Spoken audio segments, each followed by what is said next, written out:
Hello, everyone. My name is Tim Selden. I'm president of the Montessori Foundation. I'm speaking to you from beautiful Maryland today, not Sarasota. And this is Independent School Leaders Forum. With me is my brilliant co-host, Dr. Lindsay Pollack, provost of Sarasota University, the world's first accredited Montessori university, offering bachelor's, master's, and doctorates in Montessori education and Montessori school leadership. And our guests today, in addition to all of our participants, are dear, dear old friends. First is Maria Ava Chafin. She is the founder of Montessori Behavior. She's also the founder of Soul Montessori in the Sarasota, Florida area, and she is a well-known consultant both for the Montessori Foundation and for her own consulting business on issues of behavior management and supporting children in Montessori. Our other guest is my other dear friend, Christine Lowry. She is the founder of, among other things, Montessori Now. She's a well-known specialist in a number of areas of Montessori, one of which is advocacy for multi-tier approaches to supporting children with learning differences. I think I got that right. Today's a conversation, and the topic is basically what can we do and what can we not do? How can we support children that are different in the way they learn and different in their needs or behavior? And how can we do what we weren't trained to do? Or how can we learn what we didn't necessarily know how to do when we started?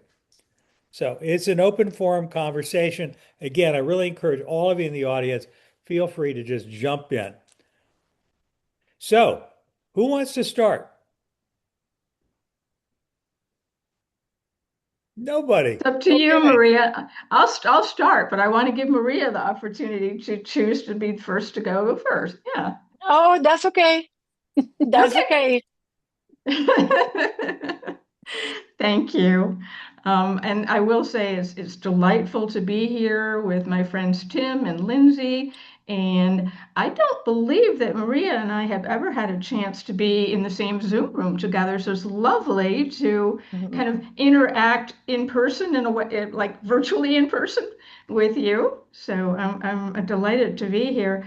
I have a few slides to share just to kind of anchor our conversation, and I wanted to start with one that is a quote from Dr. Montessori that I think can be really valuable in thinking about our conversation and how do we and how can we support students who have differences in learning and behavior.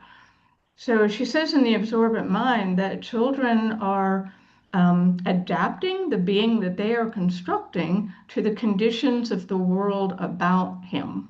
Her pronoun, not mine. And she says now the adult himself is part of the child's environment, which we know. The child must adjust himself to the child's needs if he is not to be a hindrance to him and if he is not to substitute himself for the child in the activities essential for growth and development. And that idea to me in 2026 of the child is, or the students are, adapting themselves to a world that is maybe not that different in some ways from the world that Dr. Montessori was absorbing and observing in students, but certainly AI and social media and the hurriedness of our society, we know from research is having an impact on our students at every age, including infants. And that her suggestion then is how can we adjust to that? So I think that that helps frame kind of the understanding of what is neurodiversity in 2026. So I'll stop there for a moment, see if anybody has a comment, or Maria, if you'd like to add to that in any And way. yes, and I think a question that a lot of school leaders have right now, because a lot of teachers have the same question is, okay, we're seeing more kids in our classroom that have challenging behavior, sensory issues, that they don't fit our expectations of how behavior should be and what we can do. And I think everything start that quote of Maria Montessori, yes, she's telling us there that that's how she saw, and everything start with us, the adults. But Yes, here, because we're a meeting of our school leaders, I think it start with us, the ones who lead the teachers, the ones who are able to give this support to the teachers, what we can do. Because is this going to change? No. I think we need to start getting a better understanding that what means neurodiversity, as Christine said, and what is the difference between being a neurotypical and being a neurodiverse, and how Montessori have the fund have the foundation to support any of them, meaning any brain. absolutely, 100% agree with you.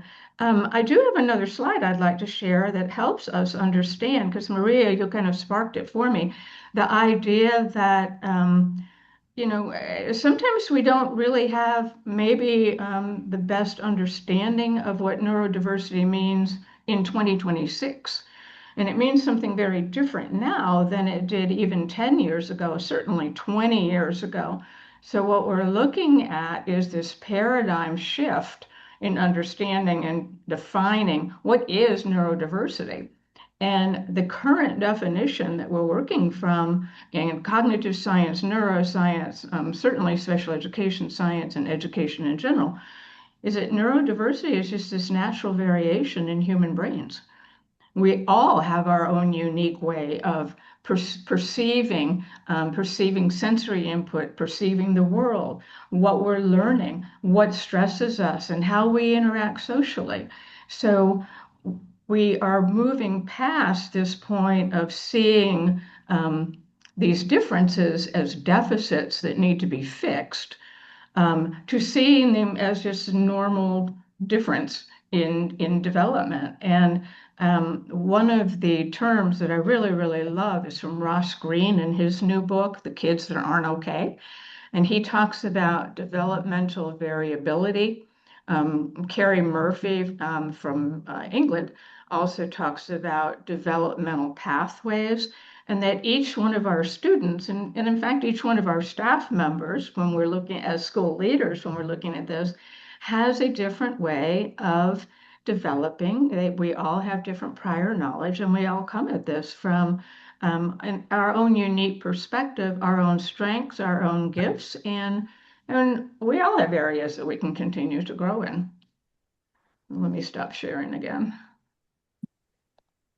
And I One of, think, yes, Go ahead, Tim, Maria. go.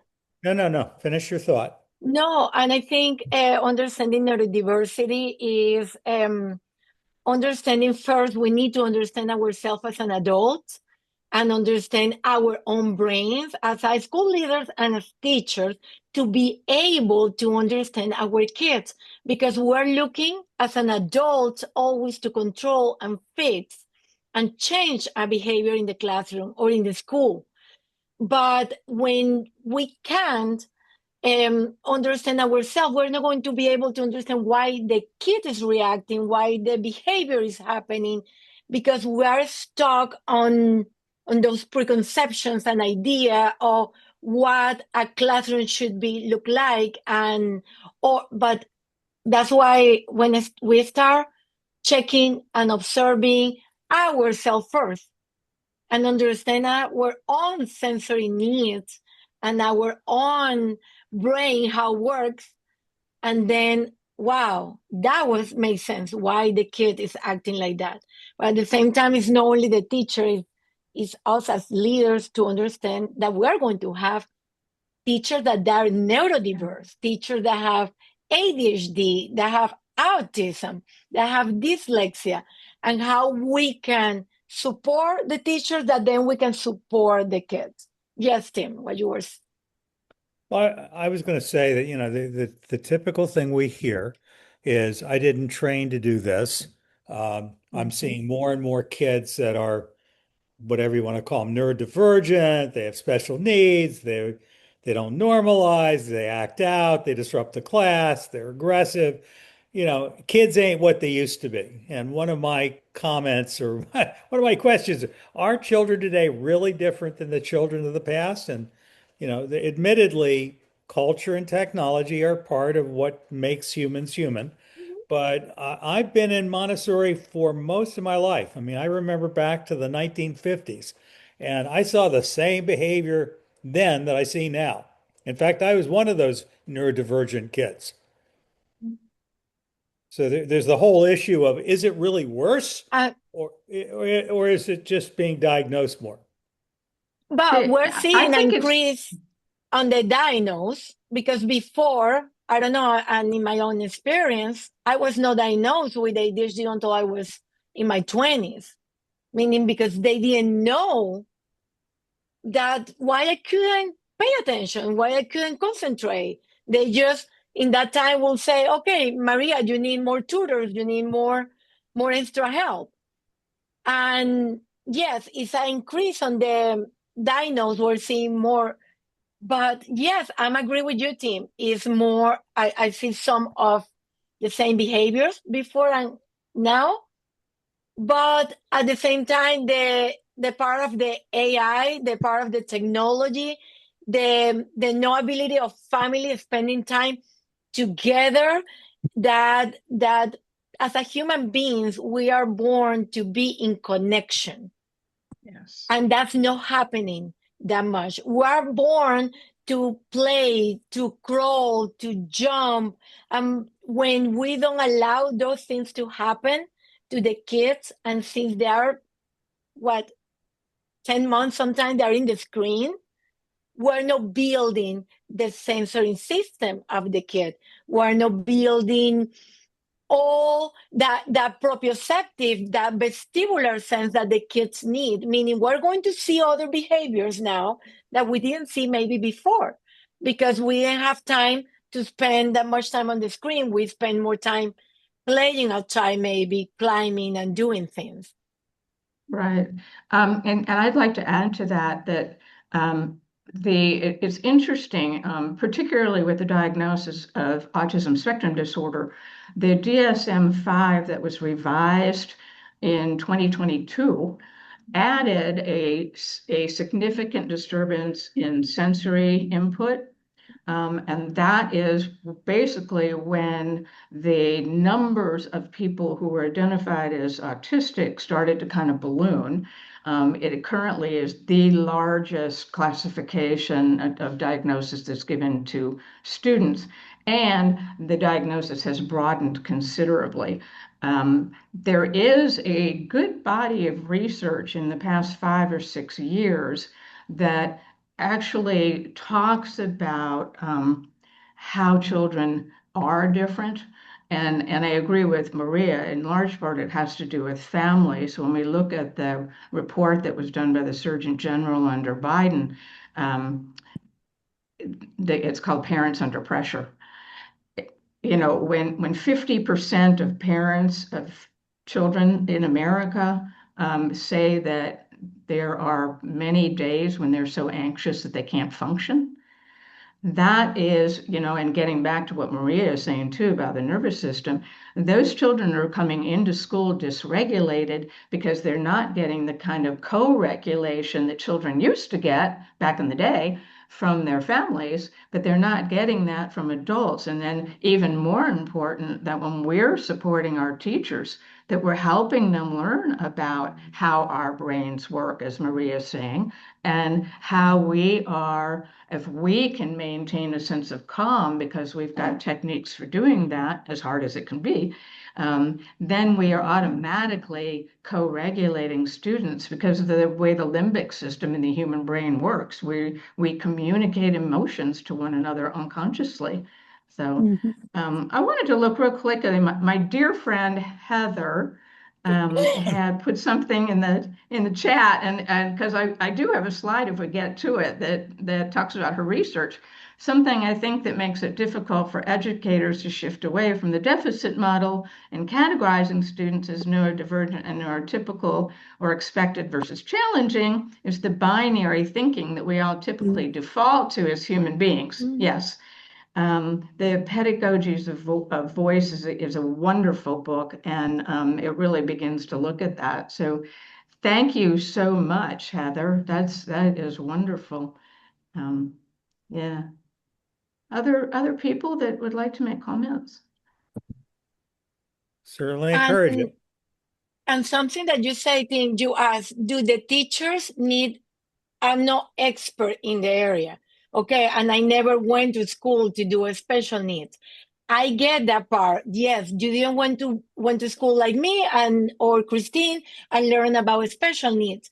But what we need, having the Montessori knowledge that we have, is to gain knowledge. If you have a kid with autism in your classroom, but you need to have knowledge on autism to understand that maybe the basic knowledge will never I'm going to ask a kid with autism to give us eye contact. We are going to build relationships and connection with a kid with autism in a different way. Oh, it's not that the kid doesn't want anything with me. It's how we're going to build connections with a kid with autism, how I'm going to work with a kid with dyslexia, meaning knowledge is necessary through, could be professional development, could be training courses, whatever. But you don't need to be an expert. Yes, it's the same like when you work with kids that are gifted, that are part of neurodiversity. That ones we don't, oh, yes, I want more gifted kids. That's neurodiversity. You need to learn how emotional regulation work with a kid who is gifted, how to build that connections and that foundations. Yes, meaning, yes, teachers need and school leaders need that knowledge. Because if the school leader doesn't have the knowledge as well, how the school leader is going to support the teacher, Right. how the teacher by herself when get overwhelmed or stressed, what she can do when a behavior jump there, how we are going to help as school leaders, our teachers, to regulate, to come down, to be able to act and apply strategies. Right. And it's really everything that you're saying, Maria, is so consistent with what we know about inclusive education in the broader world, if we step outside of Montessori for a moment. But everything about inclusive education, observe the child, behavior is communication. We as adults have to prepare ourselves. We have to focus on how do we self-regulate. We're human beings. We're going to have emotional reactions. But what do we do with those emotional reactions? And it's all about relationship. So, in many ways, everything that Dr. Montessori taught us is so consistent with our current understanding of inclusive education.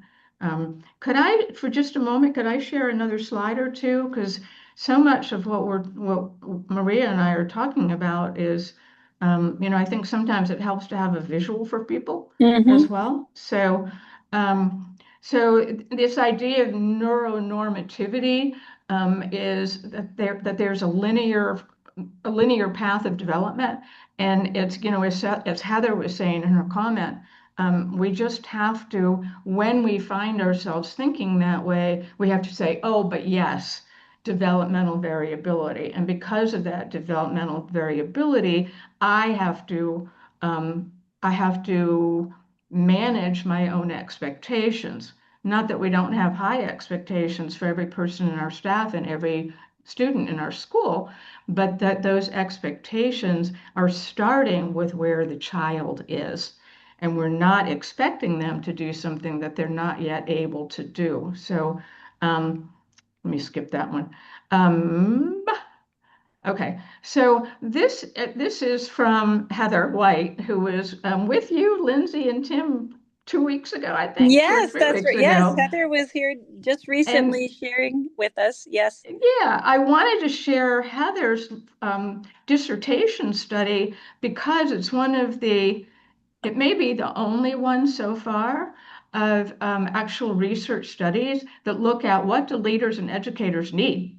And what she found from her study by talking with, and Heather, feel free to jump in, what she found from her study of surveying a number of educators in a particular teacher education program, that they only felt really, as she put it, moderately prepared to adapt instruction to how do we support neurodiverse students, as Maria is saying, and how do we support the behavioral and social emotional needs. And her recommendations or suggestions from that was to begin to shift to this neurodiversity affirming paradigm. And that's, reflecting, it's examining our beliefs, it's talking with one another, it's having conversations like this. But that if our current teachers in the field, as Maria said, need professional development, our teachers in training and teacher education programs need more inclusive, focused content that they are not currently getting from most training programs that I'm aware of. But the other piece of it that's really important, professional development, one conversation is a wonderful start, and it really can get our wheels turning and getting us reflecting about our feelings and our beliefs about all this. But it's the ongoing mentoring and coaching that really makes a difference. And this is not just in the world of Montessori, this is in the bigger world of education as well. And then the last suggestion that Heather mentions is partnering with special education. So I just wanted to sort of share that, and then this statistic, because I really believe that Montessori schools, independent schools, are going to be inclusive by default, right? Because the numbers of children, the numbers of people that now are considered to be neurodivergent, whether they've been formally identified or not, is huge. And we have to enroll students. Right?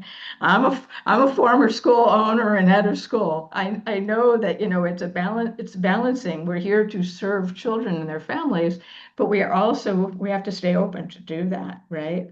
So it's how do we plan for inclusion with intention? And that means looking at our school-wide system, and a school-wide system of support, as Tim mentioned, is one area that I work with. But it's also intentionally looking at how are we developing educator capacity and how are we building our own capacity so that we build confidence and competence to be able to support and serve everybody over time. It's a process, this is all new, and newness represents change, and change can be hard. I mean, let's face it, change can be difficult. Thank you, Christine. I want to just jump in here at this point. This is Sure. Lindsay Pollock. My background includes special education, specifically in the public school setting. I'm a licensed clinical social worker, and one of my jobs in public schools was in the special education department at the district level, providing counseling as a related service and a great deal of support to children and families in BSC, behavior support classrooms. And when I became a Montessorian, I was so excited to know that this was a approach to learning that was developed working with children who were in fact neurodiverse. Montessori was seeing children, working with children who had otherwise, in many cases, been sort of given up on, children in institutional settings, children who'd been deemed deficient. And so I think it's really important to remember that much of Dr. Montessori's work was based on the needs of children who were, even at the time, considered what we would call neurodiverse today.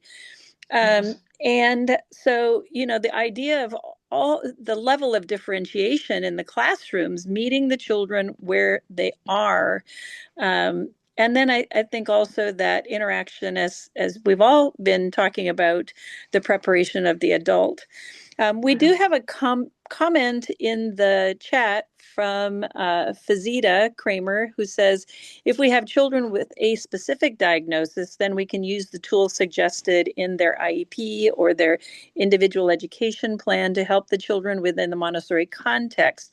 If we're guessing, based on some appearance of behaviors or traits, it may be harder to use the Montessori knowledge we have to help the children. And I think really I want to just go back to the importance of observation and how as Montessorians, we're always entering the classroom with that observational researcher lens.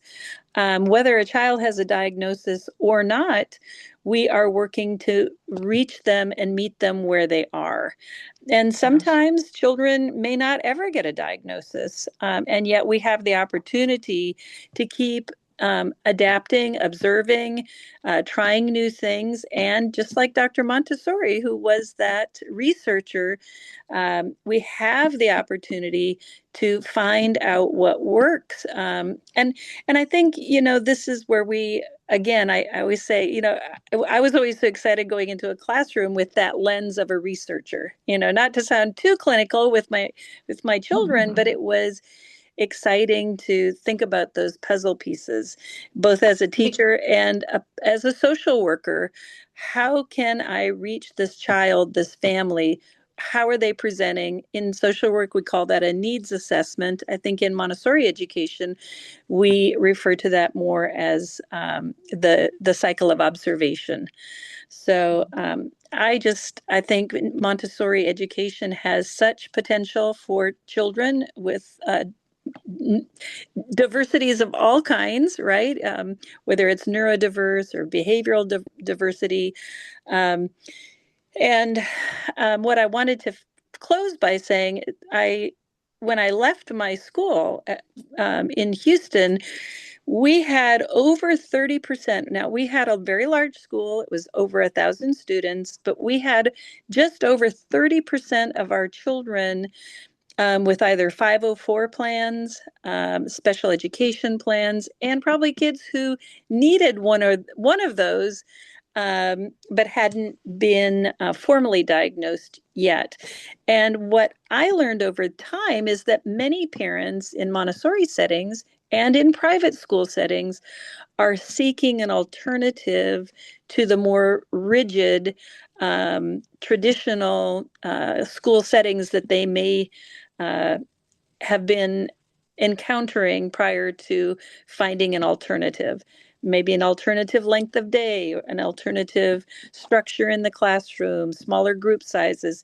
Parents are seeking something that might be a little different because they're trying to figure out how to help their child as well. So I'll stop there. Sorry. And with what you said about the observation and going to with your lenses as a researcher, Yes. the first part is not having assumptions, because when you get the first time your kid and they tell you as a school leader the kid have autism, you immediately make yourself all these ideas of what autism looks like. And then you pass that to a teacher. The teacher have her own assumptions about autism. The kids come inside, and then we're into the focus of what strategies we need. Strategies, I can give you a box, a tons of strategies, and they're not going to work if we don't have the ability first to get rid of those assumptions and go and see, let's observe the kid. Because sometimes those kids come with this big report from another school. And then your assumptions about autism plus the report that you read made yourself your own ideas. And then the kid is something totally different, meaning training the adult to be able to see the kid with no report, no assumptions, and observe like a researcher. That will change the beginning. In my school, we have a case of a kid that came from a school from autism, as with a report card of a second grade going to a fifth grade. When I didn't show the report card to a teacher, the kid went for a child of a week, and after that the kid have a 4th grade level. And you say, why? Because he was in the wrong school. He was around kids that didn't talk. They didn't give him more because they didn't believe in him. Meaning the kid now is in another Montessori school, doing middle school right now to graduate. And he is not anymore with the label. Meaning it's because the teachers and the school leaders' assumptions of that. Meaning before the diagnose, before everything, observing the child. That's right, Maria. Mhm. Yes. May I share a quote from Dr. Montessori? That is really germane to what you just said, Maria. Let me get to it. Hang on. Okay. Okay. So this is what she said. The first step an intending Montessori teacher must take is to prepare herself. Yes. She must free herself from all preconceived ideas concerning the levels at which the children may be, the many different types of children, her parentheses, meaning they are more or less deviated, must not worry her. That's straight from the absorbent mind. And we wouldn't use the word deviated anymore, but because it's taken on a negative connotation. But that idea that exactly what Maria is saying, that we've got to look at our biases, we've got to look at our assumptions. And I will say that, an evaluation gives a very broad, general set of characteristics that someone has observed and used certain assessment tools to give a label to a particular child. But what we know very clearly is many times that, it could give us maybe a big, broad idea of what we might be observing and give us a reason why we might be observing it. But a label doesn't define a child, and there is no one size fits all set of strategies. So when Maria says, I could give you a whole box of strategies, but if you don't have the basic knowledge to know how to use them, absolutely. Just because it's in a report, most of the time, those suggestions in a formal evaluation are cut and pasted, tied to the diagnosis, rather than any professional observing that child in the classroom, or many times, unfortunately, not even talking with the school leader or the classroom teacher. That's absolutely right, Christine. And a lot of the accommodations when we have a 504 or IEP are already embedded in Montessori. When That's right. when an accommodation said the kid need movement, well, we have it. The kid need a different seating. You can give them a standing table. You can give them a wiggly chair. You can give based on that, meaning if there. The other thing that is really important that I think someone in the chat was talking about, yes, we're not an experts and we need to work with the specialists and with the parents. And sometimes we see things we see things on the kid that give us something, but the parents are not going to do it like Lindsay said. They will never get the diagnosis. Here, the point I think is not only working with our assumptions, but working with the parents. And to work with the parents, you have to be able to get rid of your assumptions about how parents should be doing it. As teachers, that happen a lot, and understand as teachers that parents have their own story. And if the teacher can understand and partner and understand that behind that is a story, the parents are going to be able to match, to help you, to do everything for you. But our teachers, and I see it in my school and I see it in every time that I travel, is struggle a lot in how to make those relationships and connections with the parents, because they think and they judge unconscious, because that's not purpose. But yes, the parent doesn't want to do more. The parents are not sending what I request. Look at, they eat the same food every day. What the teacher doesn't know is what is behind that. What is the story behind that lunchbox? What is the story behind that crying in the morning? When the teachers are building that relationship at the same time with the kid and with the parent, and the teachers are knowing that the story will make a shift in how she's going to see the kid and apply the strategies. Right. We have to partner with parents, and you know, we may be the experts on the child in the classroom, but those parents are the experts on Are that different. child. They are that child's first teacher, right? And we cannot we we have to see it as an equal partnership. And how do we ask for their help, like you're saying, Maria, right? Rather than assuming that we're the ones that have all the answers, because we don't. We have a set of answers, but they also have a picture, and they have a story, as you're saying, that can help us understand and better support their child as together we're working to both of us to do the best we can for that child and what their goals are for their child. This is a great conversation between the two of you. Let me do a timeout for a minute.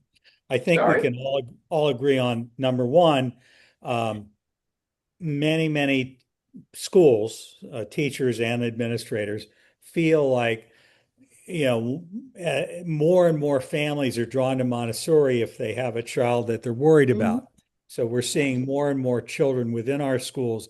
And that, for a lot of teachers, is an anxiety of why does this school keep taking this kind of kid in? I'm not prepared for it. Number two, you very correctly pointed out that Maria Montessori really began her career and was very grounded by the end of a couple of years at the quote orthophrenic school in dealing with children who were extremely neurodivergent. I mean, we don't know for sure, but we're pretty sure that we're dealing with children who are cognitively impaired, um, probably schizophrenic, autistic. They were children where families were uncomfortable having them around the home. They were institutionalized and they were, babies up through 16-year-olds tied to beds. And yet she was able, with no knowledge, she was not a teacher, uh, you know, to be really blunt, we know that there was a baby born a few years before.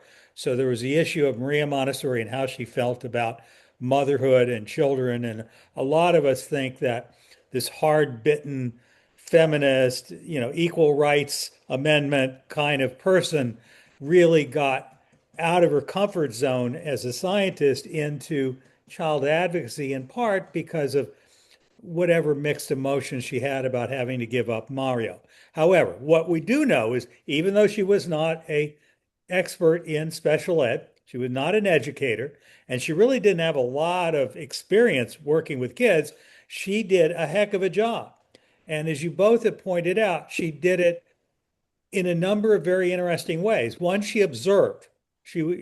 I think she got better and better at how to observe, but she basically bore witness to these kids and recognized that the staff, which he fired, called them the animals, um, she really felt that people needed to stop with the judgment and see these kids for who they were. Um, Secondly, she step by step, trial and error, figured out things that worked. And she didn't know what would work. We know she went out every time she went to another city. She'd go to the medical school, she'd go to the university library and try to see who has done work that might be relevant. We all know about Itard and Segan, who are incredibly important in the evolution of the career, the profession of special education and dealing with these children in an organized way. And together, they are among the real mothers and fathers of the movement. But I think my point here is many teachers feel freaking overwhelmed. They just don't know what to do. They feel like they weren't trained. Both of you are saying you know, the more professional development you can give these people, the better, because they clearly they need two things. One, they need to stop judging, stop preconceiving, start seeing them as human beings. And I'm going to mention my friend Gavin McCormick. For those of you who don't know who Gavin Mhm. McCormick is yet, he'll be more and more involved with the work that we're doing here, even though he's usually 15 hours off from our time. We'll try to get him to come up in the middle of the night. Gavin McCormick is Australian and British, and he is probably best known for his work on trying to help teachers to really see children for who they are and really develop unconditional love. And I know both of you all too well, and I know Lindsay too. It's all about seeing these kids for the human beings they are and stop with the judgment. But so many teachers feel they're afraid. They're afraid. They're afraid Yes. that I don't know what to do. I don't. The kid's going to hurt himself. He's going to stick a pipe, paper clip in a light socket, and he's going to burn the building down. That's the literal stuff that we hear, right? And Yeah. yet, we're both seeing people who are out there who are having success. And I think a big part of the success starts with what the two of you are saying and doing in the world. That's the reason I'm intervening right at the moment. I think both of you are saying in various ways that we really have to help our teachers to calm down, realize they don't have to be an expert in special ed. Um, no one's going to take them to, no one said they were a specialist in special ed, but we all have lots to learn. Marilyn Perlman, who I think, Maria, you may have met over the years, friend of Kitty Bravo's, is an OT and always said at Newgate, we really ought to have every Mhm. Montessori teacher trained in occupational therapy because it is incredibly powerful as a tool. Mhm. And I think what we're all saying is there's so much to learn, but as teachers, we just have to relax and realize it's going to be okay as long as we keep the blood from flowing. Um, we we I can. These kids are just kids. They're just kids. I I think, Tim, with what you're saying, how we can support now the teachers because they are the ones that are overwhelmed, and that's something that how we can help the teachers because the problem is that teachers see all those things is because it's the reaction that they get inside when the kid is going throw something, melt down on the floor, punch another kid. The teacher immediately inside get triggered. When you get triggered and when you are in a sympathetic nervous system, you don't have the ability to find the strategies to co-regulate a kid because a kid cannot self-regulate. That doesn't exist. That's another part of the knowledge that teachers need to understand. Doesn't exist self-regulation for a kid. A kid needs an adult to be able to from where to borrow that regulation. Mhm. Meaning, if that teacher is far up, immediately the teacher is not going to have the ability to apply any strategies because she doesn't have that way to give that regulation to the kid. What can we do? And what strategies the teachers can use to notice that they're triggered, to not react, and find someone else to help in the moment while I do something to calm myself. Mm-hmm. You Yes, know, to come back to myself because I think that's what teachers sometimes need. It's just that 1 minute to hold myself, breathe, do something, and then I can go and give regulation. I think right. that's so true, Maria. And I want to point out Heather's comment in the chat. And I'm on my phone today, so I was just looking at it, and Heather's talking about the 7 types of rest. I think as a school leader, what teachers often appreciated, uh, profoundly was the support and the reassurance um, of, of the school leader expressing their appreciation for their efforts, Mhm. because it's teaching is a very hard profession, and we feel responsible as educators. We feel responsible for the safety and the well-being of every child in the classroom, and for the educational progress of the children we serve. And that can um, that can jeopardize our self-esteem if we Yes. feel that the children in our classroom are not being successful, that somehow, as a teacher, I'm not doing a good enough job, that this is a reflection on me and Mhm. my competence as an educator, that somebody's going to walk by and see that my class is, out of control, or that I'm not doing a good job with this student. So, ensuring that teachers feel comfortable coming with a question, coming with a concern, and that they know that there's a thought partner in the school administrators, knowing that there is support.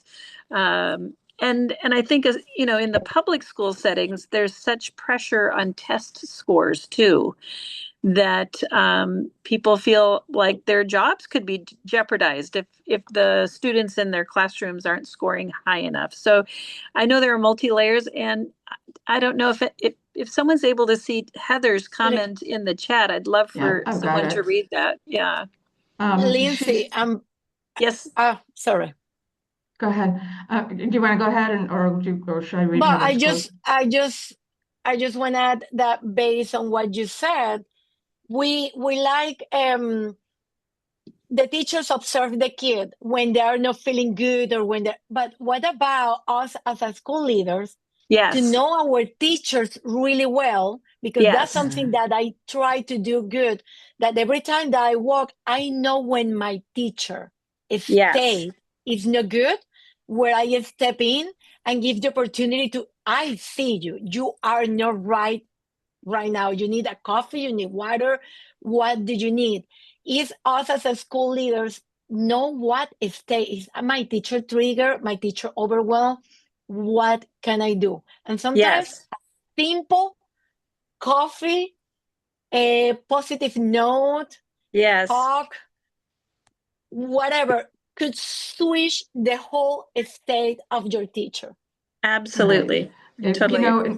know, so I'll read what Heather said in just a second, but I wanted to respond to this. In the work that I do, it's really looking at um, how do we prepare the physical environment, the social emotional environment, and the instructional environment in such a way that it doesn't get to a point where a child is doing something dangerous, or a child is being aggressive, or a child is throwing themselves on the floor and melting down.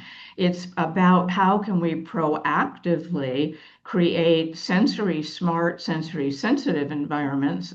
It's a whole area of special interest and expertise for me is sensory processing. But how do we prepare the physical environment? What we want to do is to create, as Dr. Montessori did, create this classroom container, if you will, where every child feels safe, every child feels understood, every child gets the support they need when they need it, and we are being proactive rather than reactive to the challenging behavior. And every time we have to react to a challenging behavior, that's when all of the things happen that you're talking about, Maria, where the teacher just, has to get out of the classroom because he or she is so overwhelmed. So it's really, there's just a lot of learning to do. And again, I go back to Heather's study where she mentions the importance of looking at a whole school system, because you leaders need to build your capacity and your knowledge as well. Even if you have a leadership credential from a Montessori program, they probably didn't teach you about self-regulation or the nervous system or anything. So Heather says the 7 types of rest by Dr. Sandra Dalton Smith is so powerful to allow us to show up and be present and regulated with children. Yes, my good friend and Montessorian John Wolfe, we all love him, says, oh, let's see, somebody else has put in another in it. Okay, my good friend Jonathan Wolfe says it is, we often hear we need to leave our baggage at the door, but when we can't, it's okay to seek support. We need someone we feel comfortable with or who knows us, who can recognize when we need to have them tag in to give us a moment to step away, breathe, and find our regulation. And that's how a coach can help as well. While I'm here, Angela says every child gets what they need. Please address the effects on the community as a whole and the unrealistic demand that one-on-one support requires. Okay, this is something that I hear almost on a daily basis. Maria, you probably do too. If a child is getting one-on-one support, they're not getting the kind of support that they need. So first of all, the idea that sort of a very, very outdated notion from special education way back when, that is not the thinking anymore. We're looking at the environment. We're looking at how do we proactively set up the environment. We're looking at how do we build a culture of belonging and community in the classroom. There are many, many ways. We could get Maria's box of strategies, and those would be a lot of the ways that that all children can be supported without one-on-one support, because that is really the opposite of inclusion. It's excluding. The child may be in the same classroom, but they're getting all the teacher's attention, and so that's excluding them from being able to interact with the other children. So it's just, as Tim, you're saying, there's a lot of learning. We all have learning. I've been in special education my entire adult life, and that's a long time. But I absolutely believe if I walk into a classroom tomorrow, there is going to be a child that will teach me something new about how to observe and how to support that child. And I'm based on that, uh, I just wanna, based on that question, what our teachers need. Yes, the kids need one-on-one support maybe, but are we using the strategies? Are we are allowed as Montessori schools to say, yes, the kid need a visual support to be more independent, and we allow the visual support? Because I still hear Montessori schools that say visuals are not allowed in Montessori. A sensory box is not allowed in Montessori. Whatever strategy, a wiggly chair is not allowed in Montessori. That's where is the problem. Because if Montessori will be here today, she will say yes to the visual support and the wiggly chair and the things, meaning what that one-on-one support will change if we give the tools to the kid to be able to be independent. But sometimes we don't allow that independence because Montessori doesn't allow those things. And I'm there's going to a put in the chat just in case there. I just yesterday wrote a reflection about that. It's a little long with a lot of research, but it's about that. Why we continue in this Montessori doesn't allow. I agree with you wholeheartedly, Maria. And there's, again, to address the question in the chat about when every child gets what they need, think about your learning plans or your work plans. Every child's learning plan is theoretically different, meeting them where they are. So we think about that in implementing the meeting every child where they are and ensuring that they have the tools they need, the visuals, the wiggle boxes, the fidgets. As a teacher, as a school social worker, sometimes I would go into a classroom to work with a student, and maybe I would hand one child a fidget that seemed to be working for that child. And often another child would say, well, I'd like to try that too. And the interesting thing is, if you give that child a fidget, all too often they get tired of it and put it down within a few minutes because they don't need it. They're It's curious about it. novelty. Yes, exactly. And It's novelty. exactly. It's novelty. They're curious. They might try it for a That's it. minute. But really, I just go back to ensuring that every child has what they need. And to Christine's comment about the one-to-one aid, that's a very restrictive setting. Even Yes. though it's within the classroom, that would be considered a very restrictive setting because you are, as Christine pointed out, then isolating that child from interacting with same-age peers. Well, I So think some, I think the point that Angela may have been making is periodically we either get parents coming into schools demanding things like that, where you get yes. or you get an IEP that says that's what you got to do if you're a good school. And the Montessori school, how am I going to do that? I think that one of the things that we're saying at this point is that there's a lot of emotions that tend to get worked up in this. Teachers tend to get upset, schools tend to get upset, parents. Let's talk for just a moment about parents. As Ann Epstein said many years ago, when a child is diagnosed or when a parent begins to think that their child might have a special need, it's as if there's a death or a cancer diagnosis. They go into a process of crisis and mourning very, very often. A great book, Yeah. if you've never read it, written by an old friend of mine, Dr. Sally Smith, called No Easy Answers. The bottom line is this is a big, big subject because we're talking about human beings. We're talking about Montessori, which is incredibly wonderful. But one of our challenges is, as we've said, there is various levels of understanding of what is and is not Montessori, um, of how Montessori does all this. And we, as Montessorians, are very, very quick on the trigger to judge each other or to feel judged. I will always remember Maria one day saying to me or to a teacher that I saw, not everyone can love children the way I do. And it is such a human situation to do because it's the truth. A lot of times teachers don't really feel the love. And so what we have to do is we have to find a way to try to de-escalate their anxiety. We have to give them as much grace as we can. On the other hand, our first obligation is to kids. We're not there just to make the teachers feel good.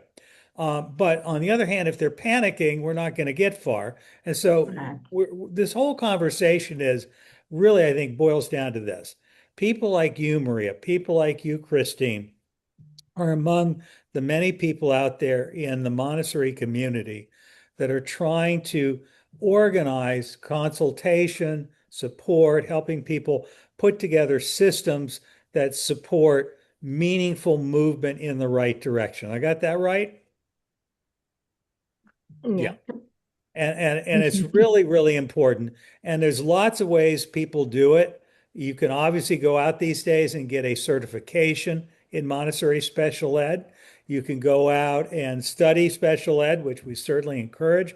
The profession is changing. I mean, special ed, as Christine has pointed Right. out, it's not one thing. There's a lot of research going on, and a lot of people are trying different things to figure out what works best. And Montessori is not the same as a conventional school setup typically.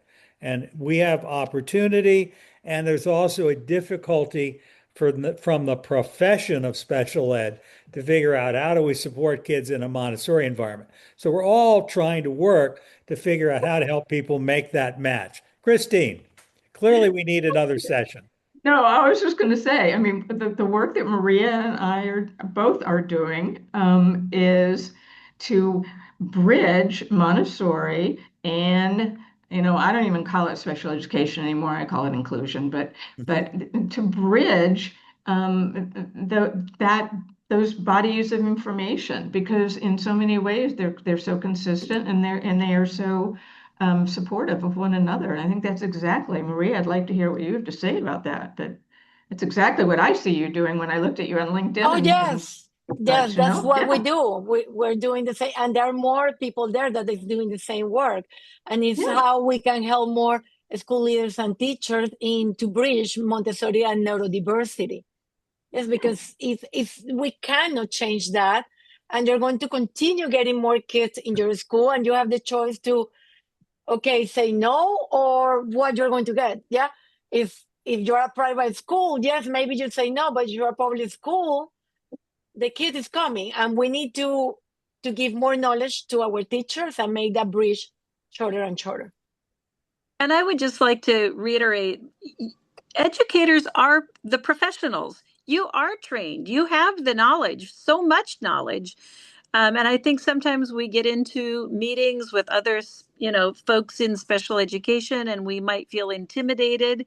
It's important to know, um, you know, to walk in and know that you are the professional, you are the educator. There may be Absolutely. there may be a diagnostician in the room, there may be an administrator, but you're actually the person in the classroom. You've been trying different strategies, and it's important to bring with you all that documentation, so that you can help build the plan that will best serve the child. If you know that the IEP is including strategies that you've already tried and you know that child did not respond to them, then speak up and let folks know, because it's really the idea of that meeting, and I'm sure many people know that, but the idea of the meeting is to collaborate on what strategies can be implemented that might be new, to support not only the child but the teacher and the learning environment. So it's really a process of collaboration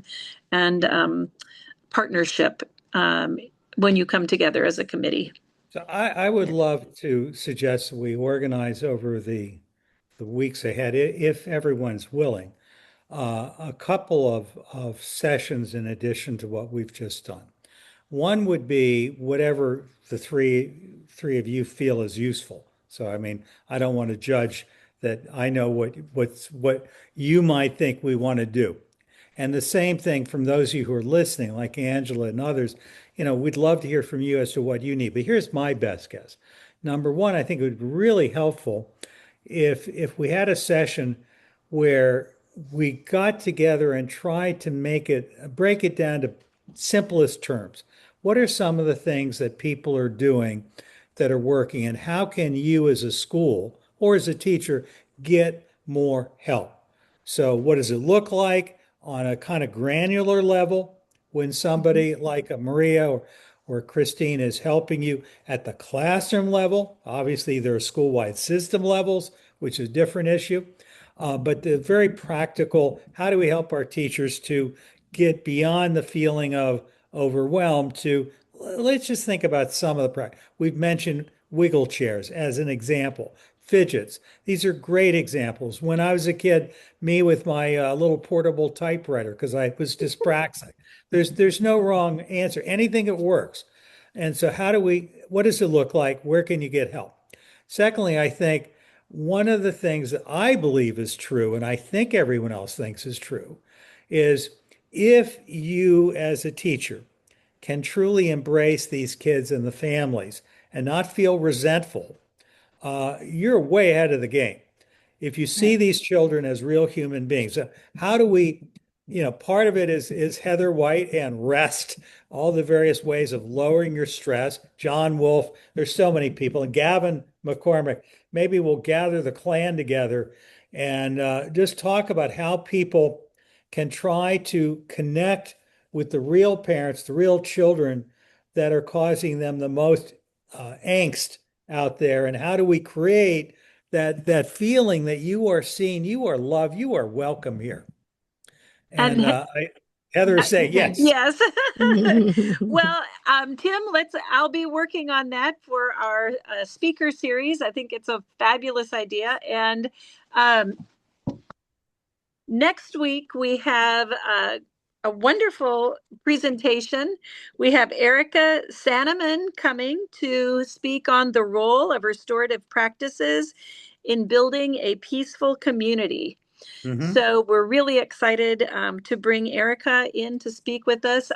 I'm so excited to see so many people here today, and we definitely will have a follow-up conversation. This is great. And Lindsay, thank you for everything you and the folks at Sarasota University, like you and Heather, do. I mean, this is such a great collaboration. Christine and Maria, I mean, wish we had hours more time. If you both are willing to come back, let's figure out the next stage of the conversation. All And right. I'm seeing Sounds lots of good. yes, we need more of this. Sounds good. Yes. Yes. Lot of Thank you, support. And Tim. can I just real quickly say, in the Sure. meantime, I offer a lot of online courses in transformational coaching. Mhm. Maria has a YouTube channel that is fantastic.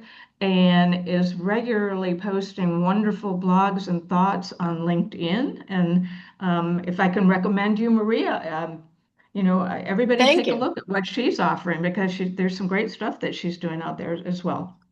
And I'm going to make a request on behalf of the Montessori Family Alliance. We would love more content created, video or written to parents about how they can support their child, their family, if they think they got something going on, how they can find out, if they got a diagnosis. It's not the end of the world. There is hope. The kid's going to be Yeah, fine in the long haul. yeah, I think we need more messaging to parents directly, Yes, you're right. including to parents who say, I don't want my kid in that class with that kid that does this, that, or the other. Hmm. Right. Yes. We've Yeah. all seen it. All right. Well, thank you. love you. Thank you. See you guys soon. See you soon. Thanks, everybody. See you next week. Bye Thanks bye. again, Maria and Bye. Christina. Thank you so much for being here. Thank Yep. you. We'll be sending out the video of a recording of this in probably either later today or first thing tomorrow.